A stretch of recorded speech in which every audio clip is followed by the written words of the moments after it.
starring Cassandra Wynn and Kelsey Denny, giving you the latest on live-action news for one time only. Hi, welcome to CNKD News. I'm Cassandra Wynn. And I'm Kelsey Denny, and here we have some breaking news regarding your skin. Has anyone ever told you not to eat chocolate because it might cause acne? Well, research shows actually that myth is false. Now, how did this myth start and where did it come from, you might ask? Well, we've got all the facts here for you. So originally, this myth typically tied in with the women's menstrual cycle.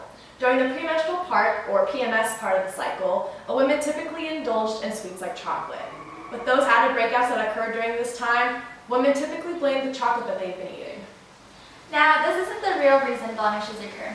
During a woman's menstrual cycle, their estrogen levels drop, triggering androgens to be released. This stimulates the sebaceous glands to pump more oil production. So with the combination of the high hormone levels in the endocrine system and craving for food chases is what led to the origin of this myth. So those unstable hormones that cause the acne formation is what many people blame chocolate on. The endocrine system is a network of glands that help produce and release hormones that help control many of the important body functions. The hypothalamus tells the pituitary gland when to release the hormones during menstruation. With the hormonal balance, cravings are present, which causes the woman to crave comforting foods such as chocolate. Even with all these misconceptions, the myth started about 40 years ago due to poor health studies. Even with lack of scientific evidence, the myth became so widespread that everyone started to believe it. And now we cut to the streets to see what people think of this myth. Well, we're out on the streets and I don't really see anybody around, so maybe you'll have to go to the next location, but I don't... Oh, you, come here. Do you think that chocolate causes acne? Yes. That's false. Okay, so we move from the streets to the freeway. I don't really know who we're gonna ask, but I found this lady. She was exercising and her identity wants to remain disclosed. So, do you think that chocolate causes acne? False! She said yes, but it's no!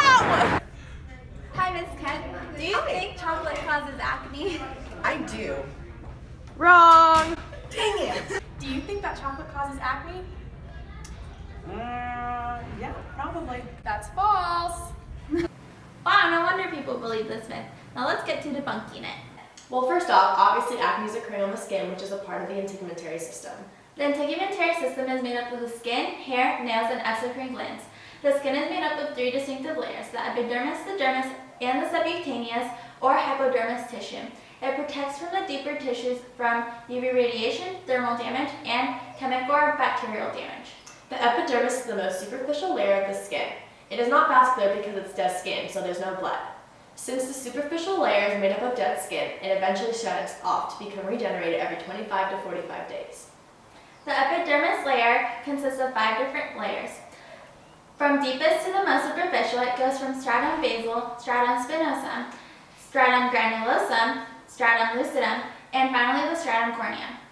The next skin layer is the dermis, which is deep to the epidermis. The dermis is made up of deep connective tissue which contain nerve endings, sweat glands, hair follicles, blood vessels, and sebaceous glands. Sebaceous glands' function is to produce sebum, which is a mixture of oily substances and fragrance in cells. The deepest layer of the skin is the subcutaneous or hypodermis layer. This layer anchors the skin to the underlying organs. Since it's the deepest, it is composed of mostly adipose tissue, which is fat, and abundant blood vessels to supply nutrients. So, what exactly is acne? Acne is a reoccurrence of inflamed or infected sebaceous glands. When there's too much sebum built up, the sebum's waxy texture combines with dead skin cells to clog the pores. With the combination of bacteria and irritation, acne is formed. This condition is characterized by red pimples on the face, usually among teenagers. There are different types of acne that one can get.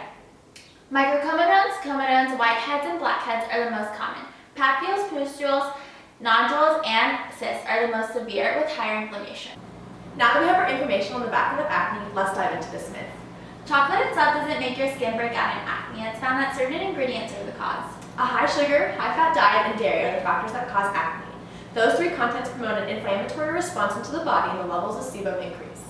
The foods with the high glycemic index trigger the spike in your blood sugar, which triggers the acne. Those added sugars and saturated fats cause the sebum to become thicker, and the dead skin cells don't move from the pore on your skin, which forms a plug to clog the pore. At this point, let's go to our case studies experts, Dr. Wynn and Dr. Denny. Hi, I'm Dr. Wynn. And I'm Dr. Denny, and we're here to inform you on some case studies that we found to help prove that this myth is false. In 1969, 3 scientists tested 65 people with moderate acne. The experiment entailed that half of them were given chocolate bars with over 10 times the amount of chocolate, while the other half were given a bar with no chocolate whatsoever, but they were told it was chocolate.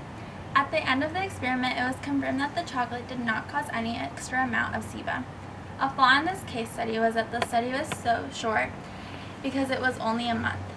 It usually takes about 3 to 4 months for significant results. The next case study was done at the University of Pennsylvania by Dr. Albert Klinkman. The experiment gave half the teens with acne real chocolate bars. The other half were given chocolate bars that tasted like chocolate but contained no real chocolate. Neither group knew which bars were given, so they couldn't figure out which ones were the fake ones. The results showed that the variation in acne and induction of acne lesions were not any greater in the chocolate group than in the non-chocolate group. Thank you, Dr. Wren and Dr. Denny, for those helpful case studies. Now we're back at the studio to help you with some helpful tips on to keep your skin clear. So although chocolate itself doesn't cause acne, it is the ingredients in it, such as high sugars, high fats, and dairy contents that can lead to acne formation. If you're still a little worried about chocolate causing breakouts, a better alternative would be eat dark chocolate instead of white or milk chocolate. Dark chocolate contains less fat and sugar content and also has better health benefits if taken in moderation. Some of those benefits include aiding in the cardiovascular system to help improve blood flow and may lower blood pressure. The high cocoa content carries 2 chemicals, catechin and procyanidin, which act as antioxidants within the body to protect the body against free radicals. So the most important thing here is to take care of your skin. Have a healthy diet and a routine. This includes not eating too much dairy and fatty substances. If you have acne and believe that it is caused by the food you're putting into your body, try cutting out a factor to see if you get better results. Besides your diet, make sure not to touch your face because of the oils and bacteria that is collected on your hands throughout the day. I know it's hard, but it's going to benefit your skin and not plug up your pores.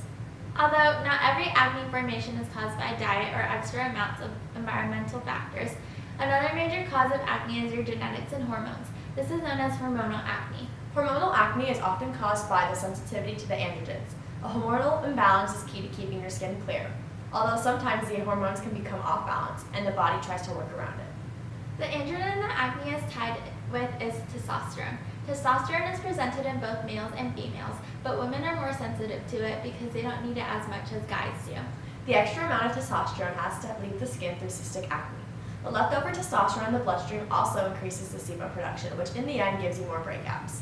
If you feel like you can't get your acne under control and you've tried everything, call your dermatologist to consult an appointment. Thanks for watching the one and only segment of CNKD Breaking News. With me, Cassandra Wen. And me, Kelsey Denny.